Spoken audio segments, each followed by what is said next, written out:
Friends, تمام عاشقان رمضان کو میری طرف سے 16ویں روزے کی افطاری مبارک ہو۔ فرینڈز، آج کل ہر کوئی جب یہ خواب دیکھتا ہے تو پریشان ہوتا ہے کہ یار میں نے یہ خواب دیکھا، میں نے وہ خواب دیکھا، پتہ نہیں یہ کس کی طرف سے ہے، کیا ہے، کیسا ہے۔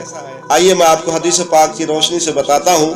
حدیث پاک میں ہے کہ عبداللہ بن مسلمہ ابن قعنب، سلیمان ابن بلال، یحییٰ بن سعید، ابو سلمہ بن عبد الرحمن، حضرت ابو قتادہ رضی اللہ تعالی عنہ سے روایت ہے کہ میں نے رسول اللہ صلی اللہ تعالی علیہ وآلہ وسلم کو فرماتے ہوئے سنا، اچھے خواب اللہ عز و جل کی طرف سے ہوتے ہیں اور برے خواب شیطان کی طرف سے ہوتے ہیں۔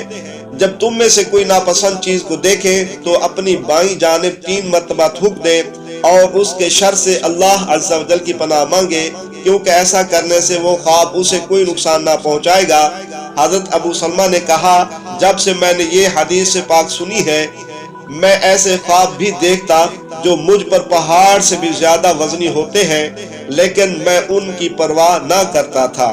فرینڈ، اس کو زیادہ سے زیادہ دوستوں تک شیئر کریں۔